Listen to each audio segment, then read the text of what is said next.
합독하겠습니다. 하나님 말씀은 신명기 29장입니다. 신명기 29장 29절 한 절만 우리 합독하겠는데요. 구약 성경 309쪽 가량에 있습니다.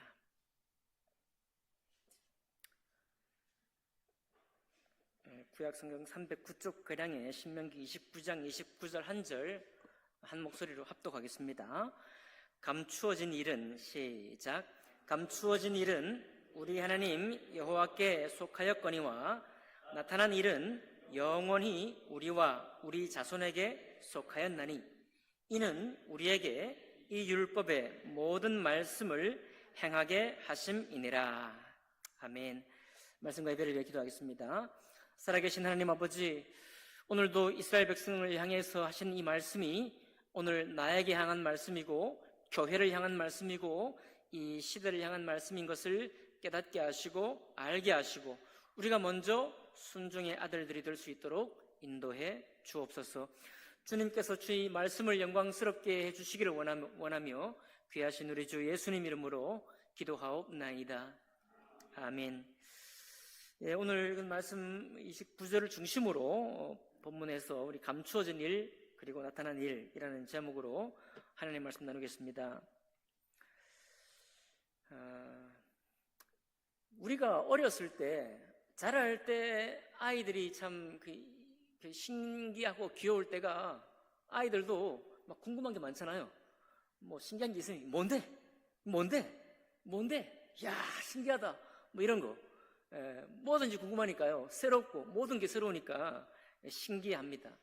사람들을 우리를 이끌어가는 인생에 이끌어가는 어떤 그 동기가 있다고 한다면 이런 호기심이에요. 신기한 거. 평범한 날에는 일반적인 생각을 할 때는 느껴보지 못했던 것인데 특별한 일이 있거나 기이한 일이 있을 때 그게 우리의 호기심을 자꾸 자극하죠. 이게 비단 어렸을 때만 있는 것이 아니고 우리가 학생, 청년, 장년으로 성장해 가면서 우리 역시 정말 특별한 일 그리고 신기한 일 거기에다가 이제 경제와 살아가는 방편까지 결합이 되면은 굉장히 우리를 자극하고 우리의 관심을 이끌어가죠. 그 사람들을 우리가 크게 나눌 때 비범한 사람하고 평범한 사람 이렇게 나눌 수 있습니다. 비범한 사람들은 뭐 보통 신을 붙여요. 여러분, 다 축구 선수가 다 국가대표지만은 메시라는 사람은 축신이라고 그래요. 축신. God죠, God. 스몰 갓이지만 축구의 신이다 이런 얘기죠. 여러분, 농구 선수 마이클 조던 아시죠? 여러분과 저만 아는 거예요. 학생들 잘 모를 겁니다. 마이클 조던은 또 뭐라고 불렸는가 하면 뭐 농구의 황제라고 불렸는데 최근에 보니까 블랙 지저스라고 그래요. 검은 예수. 농구계의 검은 예수다. 이건 뭐 범접할 수 없다. 타의 추종을 불허하는 그런 실력을 가진 사람이라 이렇게 블랙 지저스다 이렇게 말을 한다고 해요. 그런데 요즘 전 세계에 정말 신이라는 이름을 곧 붙을 것 같은데 그런 사람이 누구냐면 일론 머스크입니다. 일론 머스크. 스페이스X라는, 여러분 우리 뭐 전기차 알죠? 테슬라. 거기도 사장이고 화성에 뭐 이렇게 사람들 보내겠다고 로켓 계속 쏘면서 회수하는 로켓을 만들어서 성공한 스페이스X라는 그 회사를 또 만들어서 거기에 이사장이고 다 한 대여섯 개 정도 전부 첨단 기술을 사용하는 회사를 만들어서 최근에 신문 보셨죠? 스페이스X라는 이 어마어마한 우주 회사가 주식에 상장을 했는데 상장하자마자 이 사람의 총 자산이 얼마냐 하면 100만 장자도 아니고 1000만 장자도 아니고 억만장자도 아니고 생전 처음 들어본 조만장자가 생겼습니다. 이 사람이 지금 현재 자산이 얼마냐니까 1700조. 그런데 뭐 오늘 1시간 전에 보니까요, 최근에 주식이 좀 떨어져 갖고 590조가 며칠 사이에 날아갔다. 이게 도대체 무슨 돈이 뭐 이런 돈이 있어요? 도대체 1700조는 얼마나 큰 돈이고 590조 날아간 건 또 얼마나 또 큰 돈입니까? 이게 말도 안 되는 얘기죠. 근데 이 사람을 규정하는 한마디가 뭐냐면 상상을 현실로 만드는 인물이다 이렇게 말해요. 상상했던 거. 뭐 며칠 전에도 우리 얘기했지만 아폴로선이 달에 갔을 때 우리는 다 옥토끼만 생각했던 그 달인데 거기다가 날려보낸 거 아니에요. 우리 한국 사람 생각도 못했던, 거기에 날려보내는 생각 자체를 하지 않았던 우리인데 걔네들은 그렇게 날려보냈잖아요. 근데 이 일론 머스크라는 사람은 무슨 생각을 하느냐, 최근에 인터뷰 내용이 뭐냐면요, 이 사람이 꿈이 인류를 다행성 종족으로 만들고 싶다. 이 다행성 종족이란 뭐냐면 지구도 하나 행성이잖아요. 우리는 지구 원 하나뿐인 지구를 아주 소중히 다루는 사람인데, 이 사람은 야, 화성도 행성인데 거기도 사람이 살자, 좀 금성도 행성인데 거기도 좀 사람이 살아보자, 이렇게 인간이 이 지구를 벗어나서 여러 행성에서 사는 종족으로 만들고 싶은 게 이 사람의 꿈이라는 거예요. 그런데 지금까지 말도 안 되는 꿈들을 이 사람이 항상 이루어왔기 때문에 이제는 아주 허황된 꿈이라고 이제 말하는 사람 아무도 없고, 아무리 많은 실패를 하더라도 저 사람이 안 죽고 계속 살면 정말 자기 생애 기간 안에 그거 이룰 거다 아마 다 생각하는 거예요.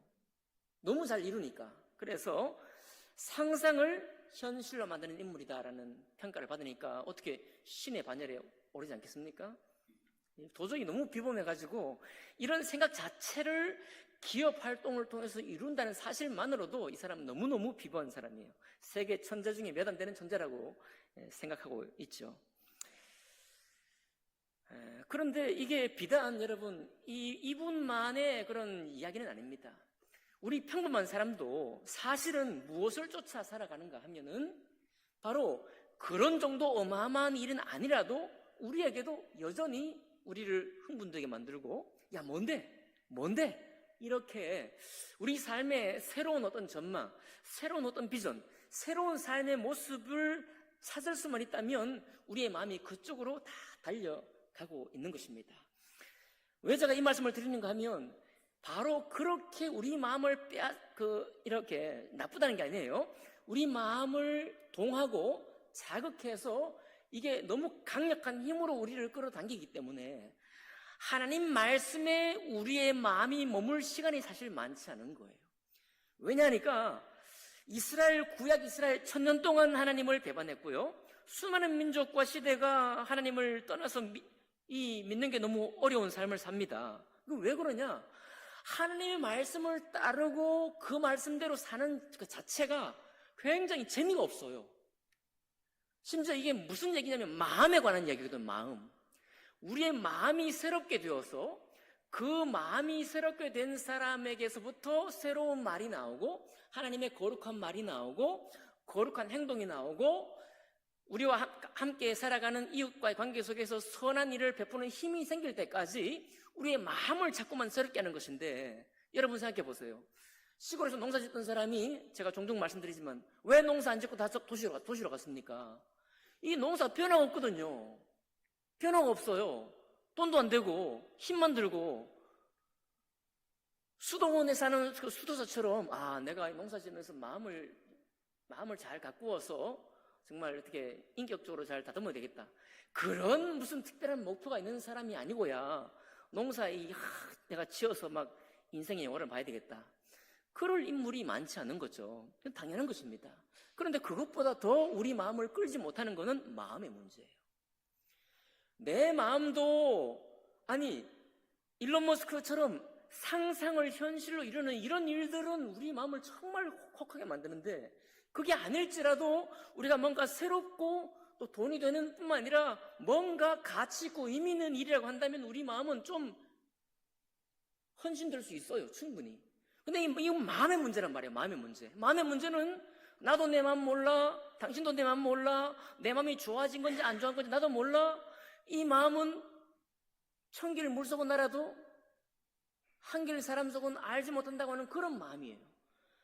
만물보다 심히 부패하다는 것이 또 마음이고, 우리가 말씀을 듣고 예배를 드리고 신앙에 순종을 하지만 내 마음이 어느 만큼 변했는지, 어느 만큼 새로워졌는지, 신차, 전기차, 새로운 신차를 출시하는 거는 출시해놓으면 이야 탄성이 일어나지만 내 마음이 변한 건 나도 몰라, 다른 사람도 몰라, 측정이 안 되고 어떻게 됐는지 모르는 것입니다. 그래서 이스라엘 백성이 왜 구약 천년 동안에 하나님을 그렇게 안 따랐느냐, 이 이해가 되기 시작하는 겁니다. 여러분, 마음의 문제거든요. 근데 이 또 마음의 문제라는 것이 그냥 일반 사회에서 말하는 마음의 문제도 아닙니다. 확실한 마음의 문제거든요. 여기 오늘 29장 오기 전까지 28장에 가면 하나님의 이 마음이 우리가 새롭게 되어서 주님을 정말 그런 상상을 현실로 만드는 것이 우리에게 주는 혹하고 우리 마음을 헌신되게 만들었던 그 힘 이상으로 하나님의 이 말씀이 우리 마음에 가득해서 그 말씀을 쫓아 살도록 하는 힘이 강건하도록 우리에게 부탁하셨는데 28장에 보면 순종하면 축복이 19절입니다. 불순종하면 저주가 그것보다 3배가 많아요. 왜 그러느냐?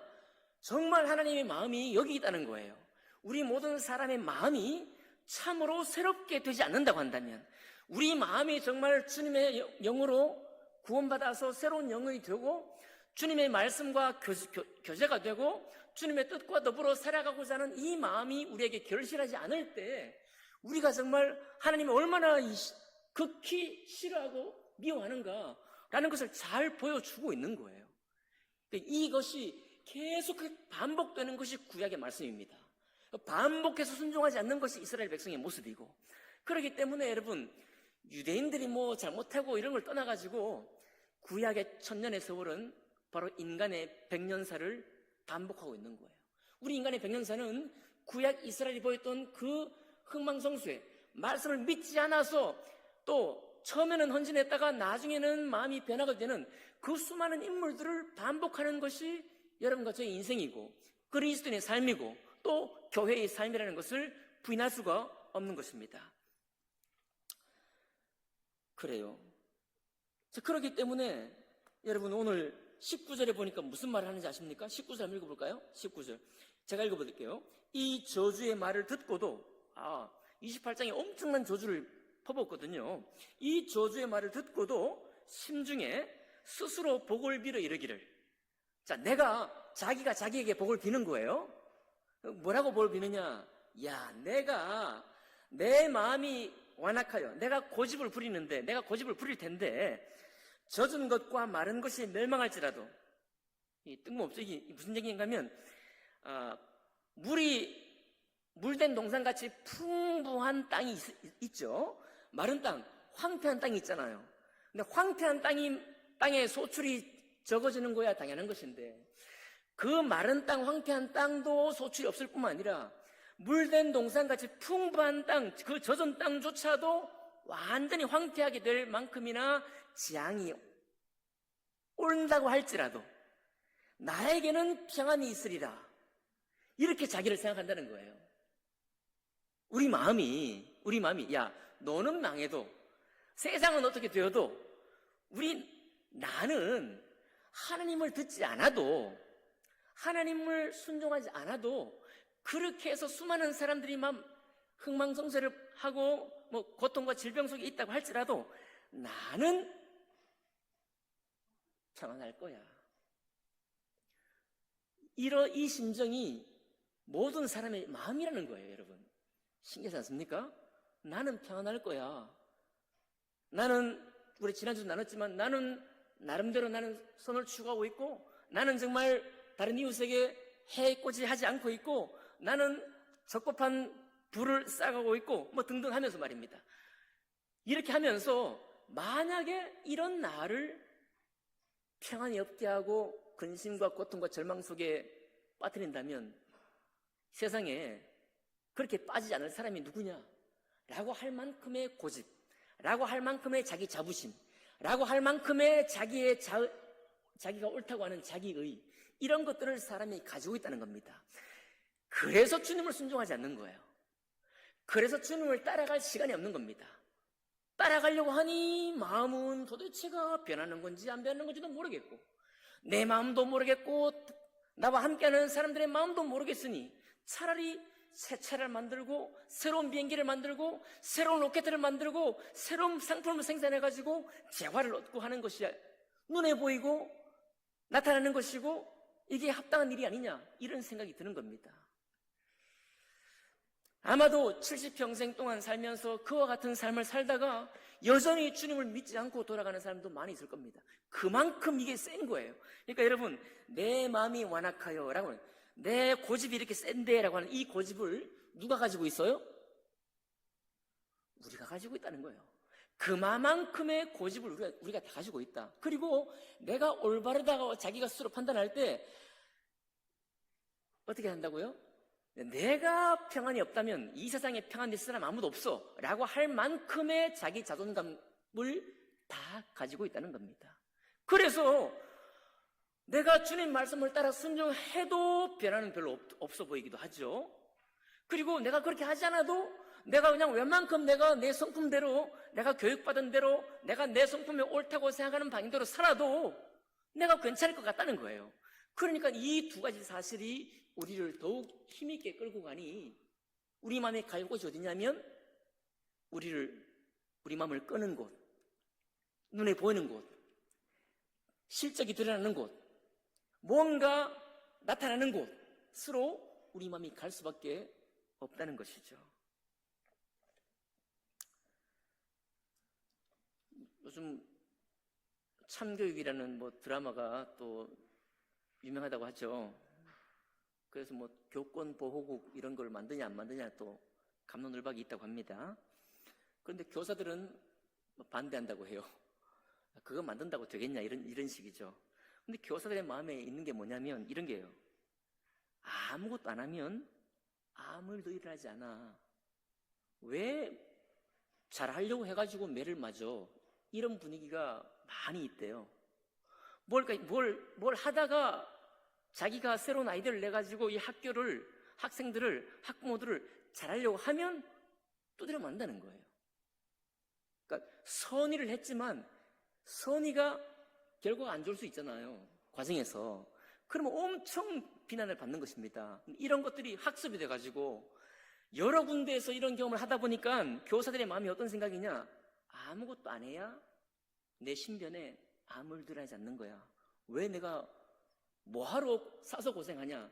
이런 생각이 있다는 거예요. 이해가 되죠? 이해가 돼요. 그런데 어떤 사람은 그렇겠죠. 야, 내가 그래도 교사인데, 옛날 그 사명의식을 가지고 있는 교사들은 내가 그래도 교사인데 두드려 맞든지 아니면 비난을 받든지 옳은 것이라고 생각하면 밀고 나가야지 라고 하는 사람도 있겠죠. 있기는. 그렇죠?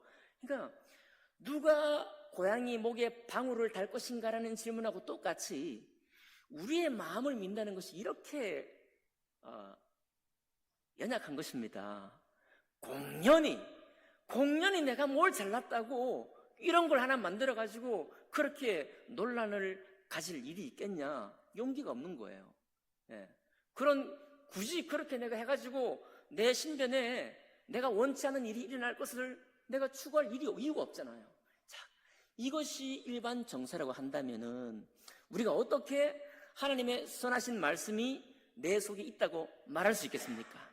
하나님이 우리에게 주신 말씀이 참으로 높고 큰데, 깊은데 그 말씀을 내가 내 삶 속에 어떻게 실현하고 있다고 말할 수 있겠어요? 그러니까 우리 자신이 가지고 있는 손이라는 것이 이렇게 힘이 없어요, 사실. 우리 자신 혼자 가지고 있는 옳다고 하는 것이 그거 가지고는 정말 하나님 말씀이 이 땅 나의 삶의 영역에, 생활의 공간에 이루어지게 하기에는 너무도 부족한 거예요. 근데 그런 사람이 계속 이제 세상이 우리를 불러가는 곳으로, 정말 내 관심과 나의 호기심을 자극하고 나의 어떤 것을 이끄는 곳으로 막 달려갑니다. 열심히 달려가요. 열심히 달려가다가 그분에게 은혜가 있으면 내가 그렇게 밀쳐두었던 이 마음이라는 것이 이렇게도 중요한 것이었구나 깨달을 시간이 있겠죠. 내가 그렇게 무슨 변화 없는 창고에 그냥 어떻게 던져놓아버린 마음이었는데 사실은 이 마음이 다 걸리구나. 세상이 다 좋아져서 삶의 방식은 달라져도 이 인생의 삶이라는 것은 하나도 변하는 것이 아니구나라는 것을 깨닫는 날이 온다 이 말입니다. 그렇게 그때는 언제입니까? 야, 내가 그렇게 밀쳐뒀던 그 마음이야말로 참 인간이 신 앞에 살 때 이것보다 중요한 것은 없는 것이구나.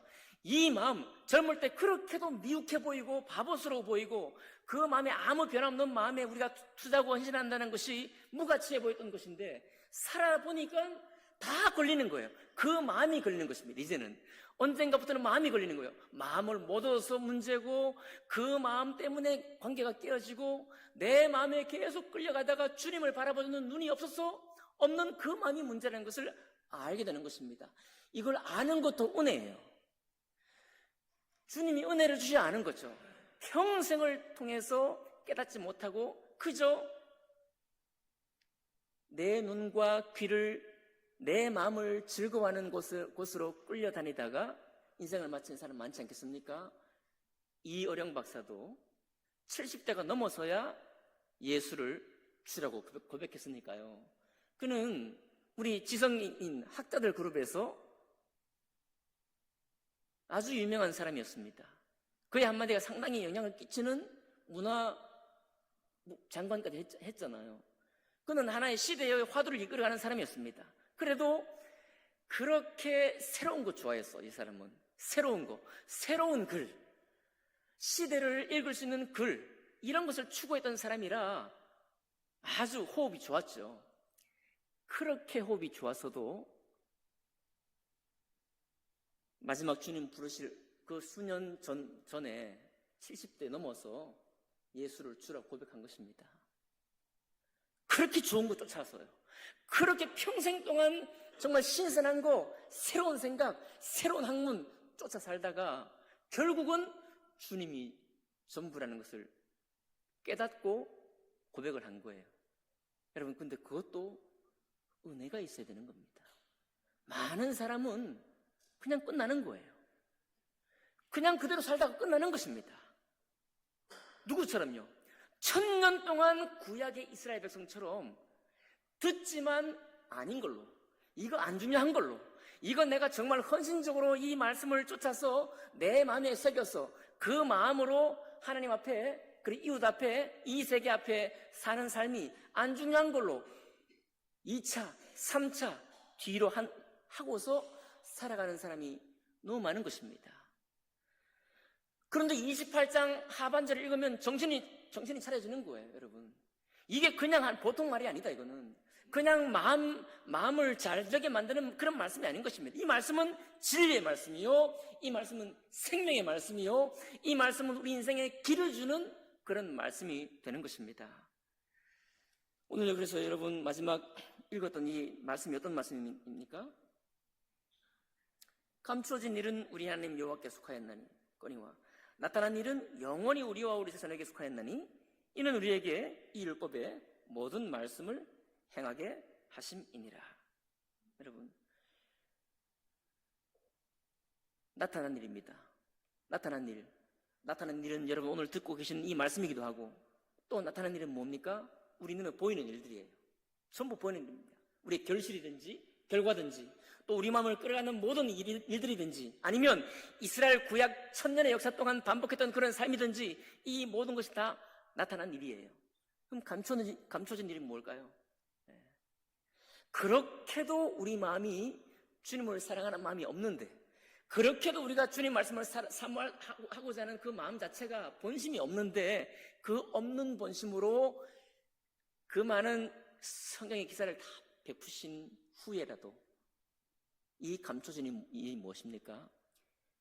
참 깨닫지 못하고 돌이키지 아니하고 마음을 주님께 두지 않는 백성들을 향해서도 예수 그리스도를 우리에게 보내셔서 주님께 가고 싶은 마음이 없는 사람에게조차도 하나님을 듣고 온 마음이 새롭게 되는 역사를 우리 주님이 역사 속에 감추어 두셨죠. 그 감추어 두신 은혜가 예수 안에서 나타났습니다.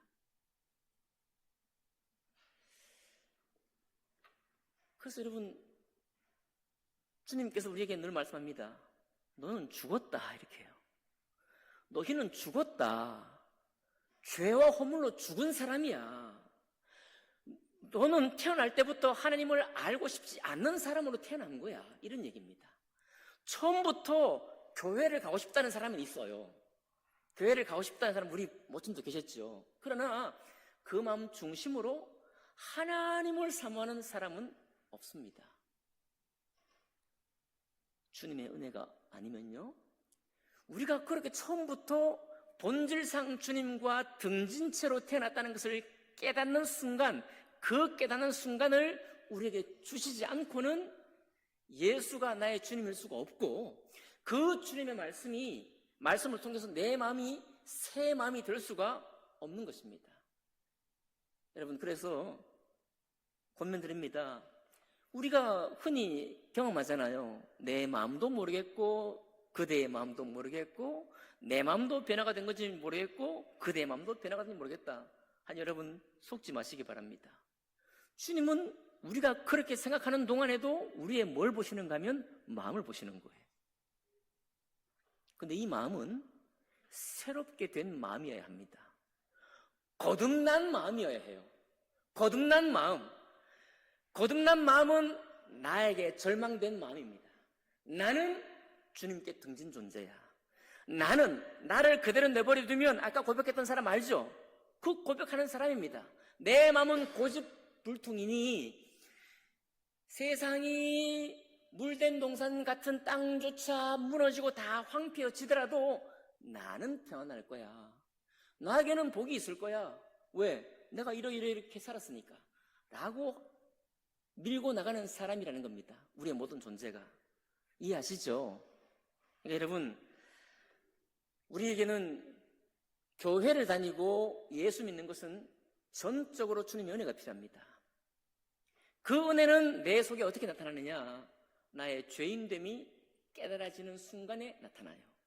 그래야 우리가 내 마음이 추구하는 바가, 이해하고 들으세요? 우리를 이끌어가는 것이 잘못된 것은 아닙니다. 그게 악은 아니에요.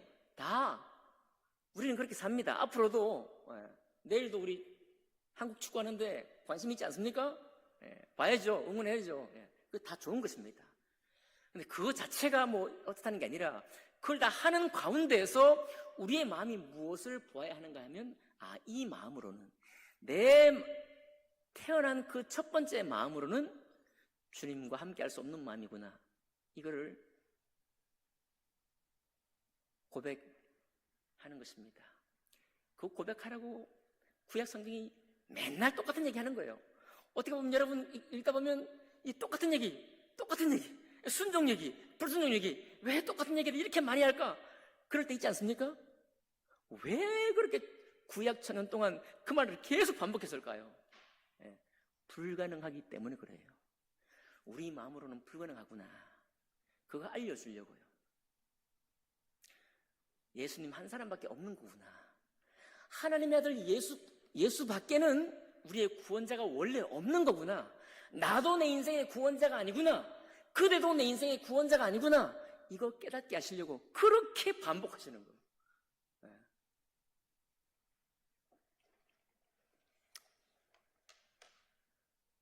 여러분, 그러나 감사합시다. 그렇게 우리 마음이 항상 그렇게 나타날지라도 감추어지신 주님의 은혜가 나타나서 여러분과 저를 새롭게 하기 원하셨습니다. 그리고 우리 입술로 예수를 주라 고백하게 만들었어요. 우리와 함께 하지 않는 사람들조차도 그 순간이 반드시 찾아오기를 주님 이름으로 축복합니다. 그 순간을 기다리는 거예요. 교회에 와서 깨달아지는 것이 아니라 자기 추구를 열심히 하다가 깨닫는 거예요. 열심히 살다가 거기에 자기가 찾는, 영혼이 찾는 것이 없다는 것을 보는 것입니다. 그 마음이 정직한 마음이라고 한다면 그 순간 깨닫고 돌아오는 거예요. 무릎을 꿇고 주님께 나오는 것입니다. 그 순간이 은혜의 순간이에요.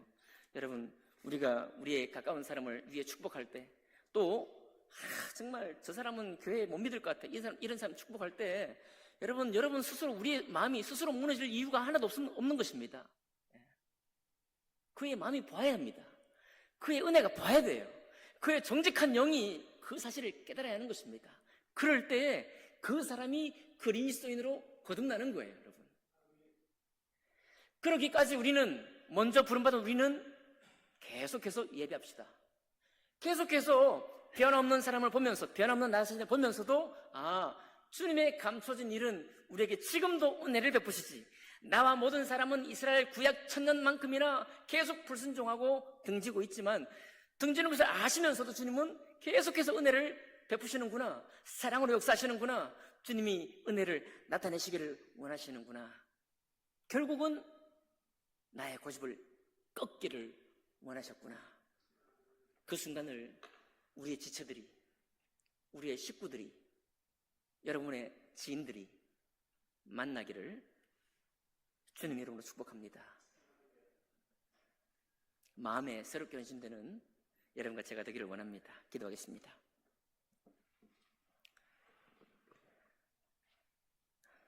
살아계신 하나님 아버지,